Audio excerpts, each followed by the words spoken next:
wabarakatuh. Bismillahirrahmanirrahim. Alhamdulillahi rabbil alamin, alladzi hadana lihadza wa ma kunna linahtadiya laula an hadanallah.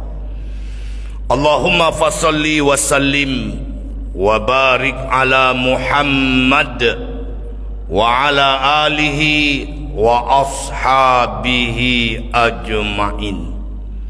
Amma ba'du, qala Allah ta'ala fil Qur'anil Karim, a'udzu billahi minasy syaithanir rajim.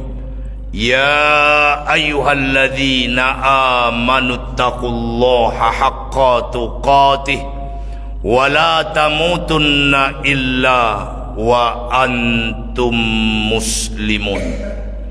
Wahai orang-orang yang beriman, bertakwalah kepada Allah dengan takwa yang sebenar-benarnya, dan janganlah kalian mati melainkan dalam keadaan beragama Islam. Wa qala fi ayatin ukhra, a'udzu billahi minasy syaithanir rajim, wa la tukhzini yauma yub'atsun. Dan janganlah engkau hinakan aku ya Allah pada hari kiamat nanti.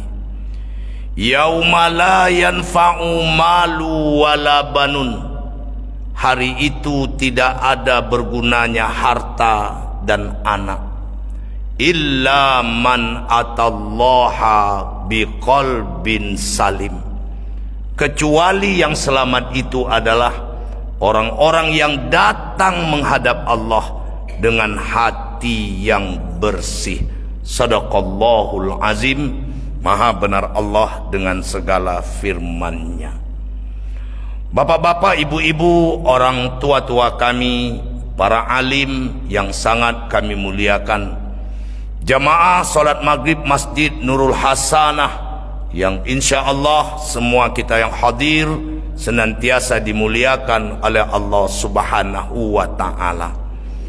Kembali ungkapan puji yang setinggi-tingginya dan rasa syukur yang sedalam-dalamnya dengan mengucapkan kalimat tahmid alhamdulillahi rabbil alamin. Kita sampaikan kehadiran Allah atas segala nikmat yang telah Ia berikan, terutama nikmat kita mampu dan mau melaksanakan solat maghrib secara berjamaah. Semoga solat maghrib yang kita laksanakan tadi menjadi solat maghrib yang terbaik yang pernah kita lakukan selama kita hidup di muka bumi ini. Dan alhamdulillah, bersabar pula kita sejenak untuk duduk bersama-sama membuat suatu majlis saling watawasau bil haq watawasau bis sabr. Saling mengingatkan kita dengan kebenaran, mengingatkan kita dengan kesabaran. Dan semoga majlis ini pun Allah anugerahkan kepada kita ilmu yang bermanfaat. Amin ya rabbal alamin. Berselawat kita kepada Nabi kita Muhammad sallallahu alaihi wasallam. Allahumma salli ala Muhammad wa ala ali Muhammad. Bapak Ibu yang berbahagia, pada malam hari ini kita akan melihat sebuah hadis Rasulullah sallallahu alaihi wasallam dengan judul 3 perkara yang akan meringankan hisab di hari kiamat kelak. Bapak Ibu yang berbahagia, hari ini kita telah sampai pada tanggal 23 Syawal 1445 Hijriah. Artinya sudah 23 hari kita meninggalkan bulan suci Ramadan. Sayangnya Bapak Ibu, kita terlalu pede Ramadan kita itu diterima, sehingga kita pun setiap berjumpa dengan orang, dengan bangganya, dengan gagahnya mengucapkan kalimat minal aidin, seolah-olah ibadah kita itu Allah terima. Berbeda dengan para sahabat Nabi Bapak Ibu. Para sahabat Nabi itu Bapak Ibu yang berbahagia, selesai bulan Ramadan, 6 bulan lamanya mereka hanya berdoa dengan satu permintaan, agar ibadah Ramadannya diterima, Pak. Jadi para sahabat itu berdoanya 6 bulan. Jadi Syawal, Zulqa'dah, Zulhijjah, Muharram, Syafar, Rabiul Awal. Itu hanya doanya supaya Ramadannya diterima. Begitu nanti masuk Rabiul Akhir sampai ke bulan Rajab, doa mereka agar kembali dipertemukan dengan Ramadan. Jadi 6 bulan berdoa minta Ramadan yang telah dilewati diterima, dan 6 bulan mereka berdoa bertemukan kembali dengan bulan suci Ramadan. Nah, itulah bedanya kita dengan para sahabat. Kita hari ini terlalu yakin, terlalu pede, ibadah Ramadan kita diterima oleh Allah. Nah, ibu bapak yang berbahagia, oleh karena itu perlu kita tiru yang dibuat oleh sahabat ini. Apanya Pak Ustadz? Berdoalah. Setiap bapak ibu terkenang kembali dengan memori Ramadan, doa, ya Allah, terimalah seluruh ibadah Ramadan kami. Karena tidak ada yang perlu kita takuti Bapak Ibu, kecuali kalau ibadah kita tidak diterima oleh Allah. Sehingga diriwayatkan seorang ulama dalam kapasitas sebagai seorang tabi'in, itu namanya Imam Atta. Beliau ini Bapak Ibu pekerjaan sehari-harinya menjual kain. Lalu ketika ada orang yang membeli kainnya, dia pun senang, Pak. Tapi yang namanya jual beli tentu langsung diperiksa tuh kain. Diperiksa dengan teliti oleh pembeli ini. Tahu-tahu ada cacat sedikit. Dia katakan dengan Imam Atta, maaf saudara, aku tak jadi membeli kainmu, karena aku lihat ada cacat sedikit di dekat kainmu itu. Menangis Imam Atta, Bapak Ibu. Pembeli ini bingung, Tuan, apakah Tuan menangis karena aku tak jadi membeli kain Tuan? Kata Imam Atta, tidak. Aku tidak menangis karena itu. Tapi aku menangis karena aku teringat dengan hari kiamat. Sedangkan kain yang akan kau beli ada sedikit cacat saja, kau tak mau membelinya. Bagaimana nanti pengadilan Allah ketika dia melihat amal ibadahku ada cacatnya? Apakah mungkin amalku itu diterima? Itulah kenapa Bapak Ibu di surat Al-Baqarah diceritakan kepada kita pentingnya bermohon agar amal itu diterima. Siapa itu Ustaz? Nabi Ibrahim alaihissalam. Doa ini sering kita baca, Rabbana taqabbal minna innaka antas sami'ul. Ini doa Nabi Ibrahim. Wa idh yarfa'u Ibrahimul qawa'idal baiti wa Ismail Rabbana taqabbal minna innaka antas sami'ul alim. Dan ingatlah ketika Nabi Ibrahim meninggikan pondasi Ka'bah bersama putranya Ismail. Ingat Bapak Ibu, berarti Ibrahim meninggikan pondasi Ka'bah. Kalau sudah ada pondasi, tandanya apa?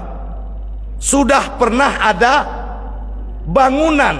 Nah, jadi Nabi Ibrahim bukan membangun Ka'bah, tapi meninggikan pondasi Ka'bah. Nah, ini Bapak Ibu yang akan berhaji, ya harus tahu itu. Jadi siapa yang mendirikan Ka'bah? Apakah Ibrahim? Tidak, Ibrahim meninggikan pondasi. Nah, begitu selesai bersama putranya Ismail, Ibrahim berdoa di situ, Rob, terimalah dari kami. Begitulah ketakutannya Nabi Ibrahim, amalnya tidak diterima. Lalu Nabi Muhammad SAW, beliau Bapak Ibu punya doa khusus yang dibaca setiap sholat subuh. Tidak pernah beliau meninggalkan doa ini. Begitu kata istrinya Ummu Salamah. Apa bunyi doanya? Bapak Ibu hafal. Allahumma inna as'aluka ilman nafi'an wa rizqan thayyiban wa amalan mutaqabbalan. Setiap subuh Nabi selalu meminta itu kepada Allah. Ya Allah, beri aku ilmu yang bermanfaat.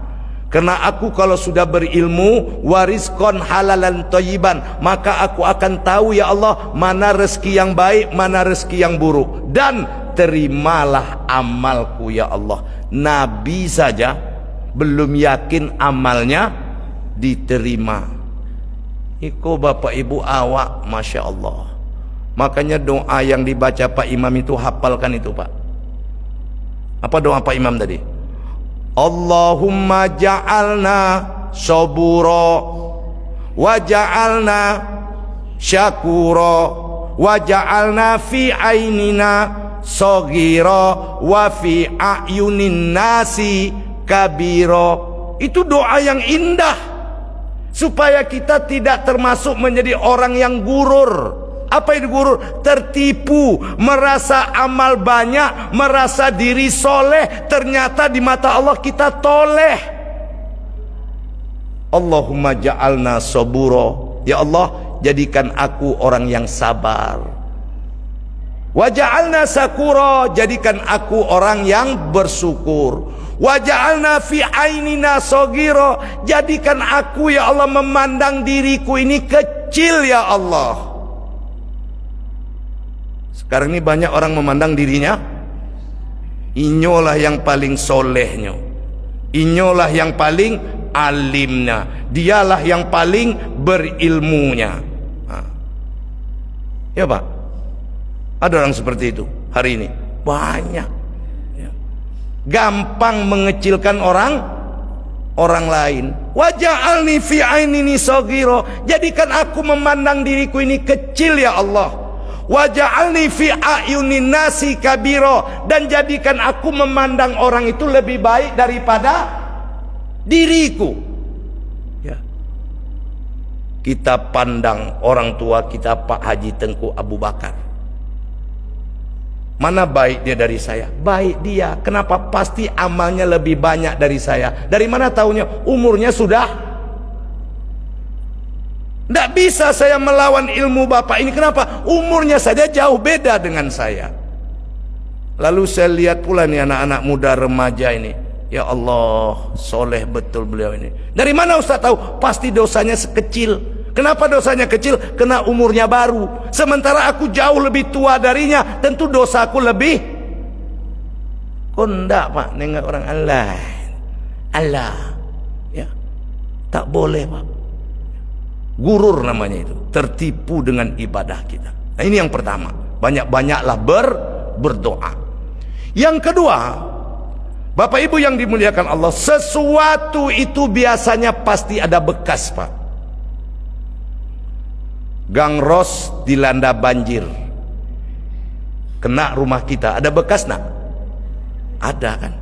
Sampai di mana banjir dulu? Tuh dinding yang nampak tuh. Nah tuh bokehnya tuh. Ya. Segala sesuatu pasti meninggalkan bekas. Maka Ramadan itu, apakah Ramadan kita ini diterima atau tidak, kita tidak tahu. Makanya kita berdoa. Akan tetapi ada bekas yang harus kita tandai Pak. Mana bekasnya Pak Ustadz? Semakin kita bersemangat untuk beribadah. Di Ramadan kita baca Quran. Selesai Ramadan kita tetap baca Quran, walaupun tidak sebanyak di bulan Ramadan.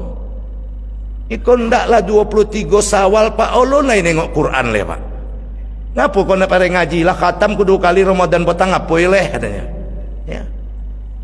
Tidak begitu Bapak Ibu. Fa amman atau wattaqo wa saddaqa bil husna fasanuyasiruhu lil yusra. Tanda amal kau diterima itu setelah beramal kau semakin bersemangat untuk beramal. Itu dia Bapak Ibu. Jadi mesti ada bekas. Ya, Ramadan kita rajin ke masjid, maka selesai Ramadan kita juga rajin ke masjid. Makanya dikatakan oleh para ulama, manusia yang paling buruk itu adalah manusia yang hanya bersemangat beribadah di bulan Ramadan tapi tidak bersemangat di luar Ramadan. Jadilah kalian hamba Allah, jangan menjadi hamba Ramadan. Apa itu hamba Ramadan? Orang-orang yang beribadah hanya karena bulan Ramadan. Nah, ibu bapak yang berbahagia, itu yang kedua. Nah, dan yang ketiga, orang-orang yang pulang Ramadan itu mesti dia berusaha membersihkan hatinya. Di dalam surat Asy-Syura yang kita baca di awal mukaddimah kajian tadi, ternyata Nabi Ibrahim bermohon kepada Allah, wala tukhzini yauma yub'atsun. Jangan kau hinakan aku ya Allah di hari kiamat kelak. Yauma la yanfa'u malu wala banun. Hari itu tidak ada gunanya harta, tak ada gunanya anak. Illa man atallaha biqalbin salim. Yang selamat di hari kiamat itu adalah orang-orang yang datang kepada Allah dengan hati yang bersih. Hati yang bersih, terhindar dari penyakit. Karena kita ini dua, Pak. Yang pertama, kita diciptakan dari tanah. Tanah itulah jasmani. Yang kedua, kita diberi ruh. Ruh itu namanya rohani. Kalau kita kena penyakit jasmani, itu orang lain tak tahu, Pak. Bapak ibu kena asam urat, tahu enggak kita dia kena asam urat? Enggak tahu, Pak. Kecuali ulah palah rangka-rangkanya Koman Soji. Ngapa kau asam urat? Ya tahu, Pak. Ya. Bapak ibu kena kolesterol, orang lain tak tahu, yang tahu kita. Bapak ibu punya penyakit jantung, orang lain tak tahu, yang tahu kita, Pak. Orang lain tak tahu kita punya penyakit jasmani. Penyakit jasmani itu yang tahu diri kita. Dan penyakit jasmani itu diingat, dia akan sembuh. Bapak kena kolesterol, bapak penyakit gula, bapak darah tinggi, pasti sembuh. Paling tidak mati, Pak. Kalau sudah mati masih ada kolesterol? Hah? Kalau lah mati ada asam urat? Enggak ada, Pak. Jadi penyakit jasmani itu ada batasnya, paling tidak mati, selesai. Berbeda dengan penyakit rohani. Penyakit rohani itu diri kita tidak tahu, tapi orang lain tahu. Kau apa? Kau sombong kau. Dari mana kau tahu sombong? Mana bercakap-cakap dengan orang, tengoklah. Ya. Kau apa? Kau sempilik kau. Dari mana kau tahu? Tengoklah namanya di papan, tidak ada suah pun. Ya. Orang yang punya penyakit rohani tak tahu dia kena penyakit rohani, yang tahu tuh orang lain, Pak. Ya. Itu bedanya penyakit jasmani dengan penyakit rohani. Ya, jadi penyakit rohani itu yang tahu orang lain. Kau apa? Kau busuk hati kau. Kau apa? Kau pendongki kau. Orang lain yang tahu. Dirinya tak tahu. Makanya orang bakhil itu dia tidak sadar dia bakhil. Orang sombong itu tidak sadar dia sombong. Orang pendengki itu tak sadar dia pendengki, Pak. Nah, ibu bapak yang berbahagia, dan penyakit rohani itu tidak akan sembuh walaupun kita sudah mati. Itu dia, Pak. Kenapa? Karena seluruh penyakit rohani diminta pertanggungjawabannya di akhirat. Ingat itu, Pak. Bu, oi, penyakit rohani diminta pertanggungjawabannya di Nah, itu makanya hadis ini perlu kita kaji. Apa bunyi hadisnya, Pak Ustadz? Qala Rasulullah sallallahu alaihi wasallam, salasun man kunna fihi hisaban yasira wa adkhilhul jannata birahmati. Ada 3 perkara yang apabila ada dalam diri kita, kita akan dihisap dengan hisap yang ringan. Pak, Bu, salah satu perjalanan menuju akhirat itu yang paling dahsyat itu adalah hisap. Karena itulah kita juga berdoa kepada Allah, minta hisap kita diringankan. Mana doanya, Pak Ustadz? Allahumma hawin alaina fi sakaratil maut. Ya Allah, mudahkan aku dalam sakaratul maut, ya Allah. Wan najata minan nar, an najah, selamatkan aku dari api nerakamu, ya Allah. wal afwa indal hisab, dan maafkan aku ketika dihisab. Hisab itu berat, Pak. Ya. Makanya orang-orang kaya itu 500.000 tahun terlambat masuk surga daripada orang miskin. Ya Bang Eka? Ya Bang Sopian? Ya. Ya Al? Ya. Jadi orang-orang kaya itu 500.000 tahun keterlambatannya masuk surga dibanding orang miskin. Kenapa? Banyak hisabnya. Banyak hisabnya, Pak. Dan hisab yang paling berat itu adalah hisab harta. La tazalu qadama 'abdin hatta yus'al. Tidak melangkah kaki orang di hari kiamat sebelum dia ditanya dengan soal umur, soal jasad, soal ilmu. Tapi pas soal harta, wa fima anfaqau, kemana kau infakkan, wa minna aiktaksabu, dari mana kau usahakan. Itu yang sering saya katakan. Maka hidup ini, Bapak Ibu, ya, kita yang berada di garis kemiskinan jangan mengeluh, karena hidup ini seperti masuk Indomaret. Bapak Ibu masuk Indomaret, lalu Ibu ambil keranjang, semua jualan di Indomaret itu Ibu masukkan ke keranjang. Kira-kira bisa keluar langsung nggak? Hah? Bisa? Kenapa nggak bisa? Mesti? Waktu membayar antri atau tidak? Antri, itulah hisab, Pak. Antri, lu belanja kok banyak. Sementara ada bapak ibu masuk Indomaret cuma numpang dingin doang. Lah dingin, udah ngasuh sebentar, lalu keluar. Kira-kira bisa keluar nak? Oh bisa, Pak. Kenapa? Nggak ada yang perlu dihisap. Nah itu dia. Makanya orang-orang miskin, bapak ibu yang dimuliakan Allah, itulah doa Nabi itu. Hidupkan aku dalam keadaan miskin, matikan aku dalam keadaan miskin, dan kumpulkan aku bersama orang-orang miskin. Ya, jadi tidak usah mengeluh. Kaya enak, miskin juga enak. Tidak usah ngeluh, Pak. Ya. Itulah senjata orang beriman. Begitu kaya dia orang paling bersyukur, begitu miskin dia orang paling bersabar. Selesai. Nah, Bapak Ibu yang dimuliakan Allah. Tetapi seberat-beratnya hisab dalam hadis ini, ada perkara Bapak Ibu, hisab kita akan diringankan Allah. Wa adkhilhul jannata birahmati, dan kita akan masuk surga dengan rahmatnya. Surga tidak didapat dengan amal, tapi surga itu berkat rahmat Allah. Makanya doa di Ramadan dulu apa? Nas'aluka ridhoka wal, ridhokan aku masuk surgamu ya Allah. Bukan ya Allah masukkan aku ke surga, tidak. Surga itu didapat berkat rahmat Allah. Kalau tiga ini ada dalam diri kita, kita dirahmati Allah. Apa yang tiga itu Pak Ustadz? Semuanya masalah batin, Pak. Yang pertama kata Nabi, hisabmu akan ringan, kemudian kau akan masuk surga dengan rahmat Allah. Tu'tiyaman haramika, berilah orang yang tak pernah memberimu.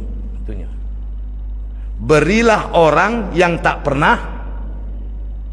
Contoh, kok contoh? Kita punya tetangga tiga, Pak. Saya buat saja di sebelahnya Bu Yanti, rumah depan Bu Susi, rumah samping Bu Mary.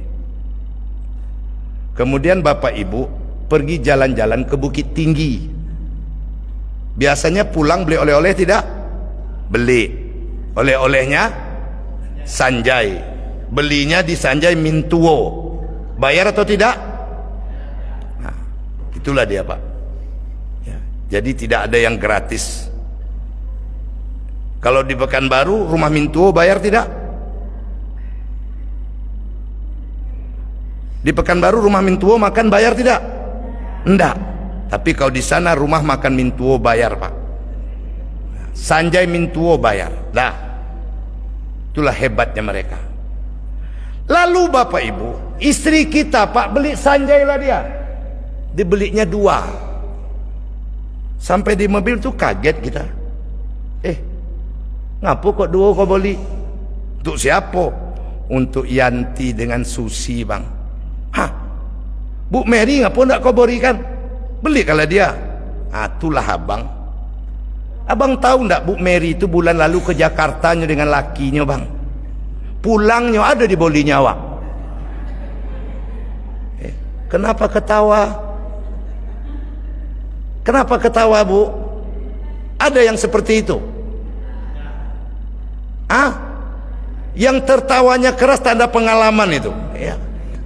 Coba pak, kemarin bulan lalu dia ke Jakarta bang. Ibang tahu ndak Yanti diberinya bang, Susi dibelikannya bang. Nampak aku dapat dodol orang tuh bang. Kita ndak ada dikasihnya bang. Aku ingat betul itu. Aku memang orangnya bukan pendendam bang, tapi aku pengingat bang. Atunya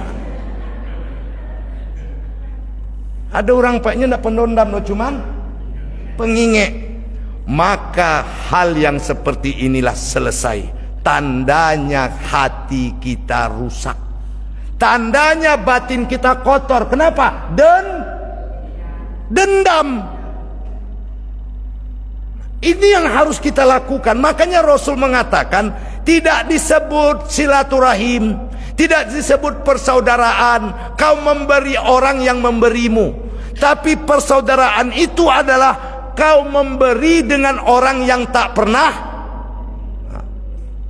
Yang terjadi selama ini adalah kita selalu membalas pemberian. Saya pergi ke Bukit Tinggi bawa sanjai, besok bapak pergi pula ke Pasir Pengarayan bawa gula aren. Alhamdulillah dapat gula aren. Iyo, bodangkan abang ke Bukit Tinggi bawa sanjai, aku balik. Itu namanya membalas pemberian pak. Nah, kalau bapak ibu kita bisa lakukan itu, memang harus bisa, harus berusaha ya. Karena di zaman sekarang itu yang paling banyak. Tetangga sebelahnya udah 5 kali pergi ke Mekah haji umroh, tidak pernah dia dapat hadiah pak. Tahu-tahu dia pergi sekali naik haji, dikasihnya tetangga tu hadiah. Ikut 5 kali poin tidak pernah ngagih do. Awak sekali baru wak agih. Tu dia namanya hisaban yasiro. Kau akan dihisap. Kau tidak di Mekah diingat. Yang kau tidak. Kau 5 kali poin tidak pernah aku dapat. Kau ya.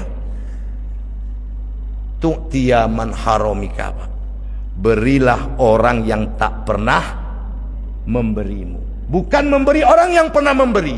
Memberi orang yang pernah memberi itu namanya bertukar pembagian. Hisaban yasiroh, hisabmu akan ringan.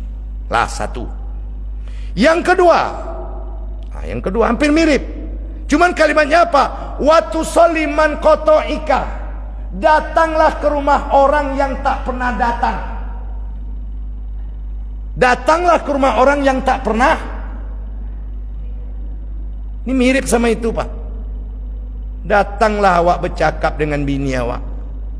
Dek, yuk ke rumah abang-abang yuk yang di Panam. Apa bang? Tu kojok le bini awak tu. Poi jalan awak ke rumah sanakku yang di Panam. Bang. Berpikirlah kau cik bang. Lah 5 tahun adik abang tu nak, abang-abang tu nak pernah ke rumah awak 2 tahun dah. Udah 5 tahun dia nggak pernah ke rumah kita bang. Ngapain kita ke rumah dia? Sekarang gini aja lah bang. Kalau abang mau pergi juga ke rumah abang-abang tu abang seorang je lah. Aku bilang dia usah ikut. Muak aku nengok inyo. Kalau ada bini awak bentuk itu pak, tukar tambah cepet pak.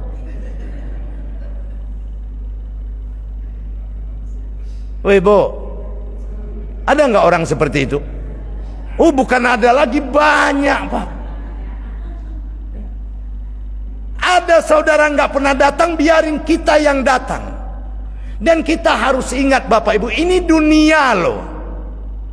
Dunia ini ada satu penyakit yang paling kronis dalam diri orang, terutama di akhir zaman, itu penyakit materialis. Makanya ada 5 orang kakak beradik pak. Rumah yang satu ini tak pernah adik kakaknya datang. Bertanyalah anaknya, mak, ngapa kakak mama ndak pernah ke rumah? Adik mama ndak juga ke rumah. Sementara rumah om, rumah tante itu datang terus orang-orang tuh, rumah kita kok enggak? Apa kata mamanya? Sabar nak, tiang rumah kita masih kecil. Besok nak, kalau tiang rumah kita ini sudah besar, sudah pakai relief, insya Allah banyak yang datang nak. Tapi selama tiang rumah ini masih kecil, jangan berharap orang datang, biar sajalah kita yang datang. Iya nak? Kan itu yang terjadi sekarang Pak. Ya. Kami bukan tak mau datang ke rumah kau, payah, jalannya jalannya sempit. Ya, bukan kami tak mau datang rumah kau, payah, bermacam-macam, ini dunia. Akan tetapi Nabi mengajarkan orang yang tak datang ke rumahmu, kau datang. Hisaban yasiro, hisabmu akan diringankan oleh Allah. Jangan pernah kita menyimpan dendam kusumat di kolbu kita ini dalam hal-hal yang sepele seperti itu. Dunia memang seperti itu Pak. Kayo awak, banyak pemilih awak. Iya kan? Ya, tak kayu awak tak ngaku orang pemilih. Nak ngaku orang pemilih ndaklah, yang penting awak ngakunya pemilih awak, selesai. Karena bukan dianggap silaturahim, persaudaraan, kau membalas kunjungan. Akan tetapi persaudaraan sama dengan tadi, kau berkunjung kepada orang yang tak pernah berkunjung. Nah, jole tu bu. Oi. Donga telingo tu kan? Donga telingo tu kan? Lai podanya kan? Ya. Oh lai poda tu teraso tinyo. Oh yo. Ya. Jadi kalau kita tiang rumah masih kecil, orang tak datang maklum sajalah. Paham Bapak Ibu, tiang masih kecil tu? Sebelum tiangnya besar dan berelip, kayak ginilah keadaannya. Maksudnya apa? Kalau rumah awak lah tiang godang tu tandanya hidup sudah tibo surang ti orang tu ya. Tapi kalau ndak datang orang maklum aja lah Pak. Ya. Ibu bapak yang berbahagia. Yang terakhir, ini lebih dahsyat lagi. Setelah kau beri orang yang tak pernah memberi, kemudian kau datangi orang yang tak pernah datang, yang ketiga dikatakan oleh Nabi, wa ta'fu man zulmika, kau maafkanlah orang yang menzolimimu. Ini luar biasa. Dan maaf itu adalah perkataan yang ringan disebut, tapi payah mempraktekkan. Padahal Al-Quran ketika bicara tentang ketakwaan dikatakan wal afina anin nas, orang yang memaafkan orang lain. Tapi itu berat Pak. Jangankan kita, baginda Rasul Sallallahu Alaihi Wasallam pernah nggak mau memaafkan orang? Siapa? Al-Wasi. Hampir Pak. Siapa Al-Wasi itu? Orang yang telah membunuh pamannya Hamzah atas perintah Hindun. Al-Wasi, kau aku bebaskan dari perbudakan dengan satu catatan, kau harus bisa membunuh Hamzah. Maka dalam perang Uhud, Al-Wasi tidak membunuh orang lain, dia mengintip kesempatan kapan bisa membunuh Sayyidina Hamzah. Dibunuhnya Pak, mati. Dipanggilnya Hindun, tugasku sudah selesai, tuh Hamzah mati. Oleh Hindun dibuka dadanya, diambil jantungnya, digigitnya Pak. Sampai Nabi mengatakan, demi Allah tidak ada pembunuhan sesadis ini setelah ini nanti. Inilah yang paling sedih. Luar biasa sedih Nabi. Nah, akan tetapi Bapak Ibu, semuanya berubah Pak. Tahun ke-8 Hijrah terjadilah Fathul Makkah, penyerangan terhadap kota Makkah. Aku jadi ingat-ingat itu. Jadi hidup itu begitu Pak. Setiap orang ada masanya. Setiap masa ada orangnya. Itu hidup. Jadi saat kita sedang memegang, ndak usah sok-sok kali Pak. Besok lopeh tu yang awak pegang tu, percayalah tu. Iya kan? Kurang apa dulu gagahnya Bang Pian ini waktu dinas, Masya Allah. Yo, naik sedan, naik Fortuner, wah kini asyik naik Honda aja nya. Iya enggak? Setiap orang tu ada masanya Pak. Setiap masa ya. Ini Bang Pian, aku torih koneng ko, habis nak duduk lah aku ledok. Ayo, ikut dek sonang hati kami sobui itu ya. Nah, ya Pak. Setiap orang ada masanya Pak. Setiap masa ada orangnya. Apa yang harus kita banggakan hidup ini? Ya. Tak selamanya Pak. Kita kadang-kadang lupa. Banyak manusia ini yang lupa. Nah ibu bapak yang berbahagia, terjadi Fathul Makkah. Ketika terjadi Fathul Makkah, Abu Sufyan, dedengkotnya kafir Quraisy, minta maaf. Nabi maafkan, masuk Islam dan jadi sahabat Nabi. Kemudian Hindun, istri Abu Sufyan itu masuk Islam, jadi sahabat Nabi, dimaafkan Nabi. Tapi begitu Al-Wasi minta maaf, Nabi tak mau Pak. Turunlah Al-Baqarah 109 itu. Fa'fu wasfahu. Maafkan, biarkan. Setelah itu biarlah itu urusan Allah. Barulah Nabi maafkan Pak. Kalau tidak diingatkan oleh Allah, Nabi nggak bisa maafkan itu. Apa kata Nabi? Aku maafkan engkau, tapi dengan satu catatan. Setelah kita bermaafan, kita jangan lagi pernah bertemu muka. Kenapa? Karena aku takut nanti ketika aku lihat wajahmu, teringat aku lagi dengan kisah kau bunuh paman aku tuh. Sakit hati aku balik. Jadi aku tak mau luka itu berdarah kembali. Maka jangan kau jumpa dengan aku. Sampai Nabi meninggal, Al-Wasi itu nengok Nabi dari jauh saja Pak. Sedih dia. Tapi Nabi memaafkan. Begitu. Nah, apa sebab? Karena tadi saya katakan, penyakit batin itu sampai hari kiamat. Imam Al-Hakim meriwayatkan, dan ini disahihkan oleh para ulama hadis. Suatu hari Nabi SAW sedang duduk dengan para sahabat. Di situ ada Umar bin Khattab. Nampaklah Nabi tersenyum. Geraham gigi Nabi nampak. Kata Sayyidina Umar, ya Rasulullah, gembira betul engkau, ada apa? Tadi Jibril datang, dia cerita tentang hari kiamat. Apa ceritanya ya Rasul? Di hari kiamat nanti ada dua orang yang tertunduk di hadapan Allah. Dua orang ini, yang satu yang terzolimi, yang satu yang menzolimi. Nah, ingat itu Pak. Ini jadi penyakit batin itu, hubungan kita itu tidak selesai di dunia kau Pak. Jangan bapak sakit hati le, jangan berang le. Yo, oi bo, jole tu nak, jole tu nak, tertunduk di hadapan Allah.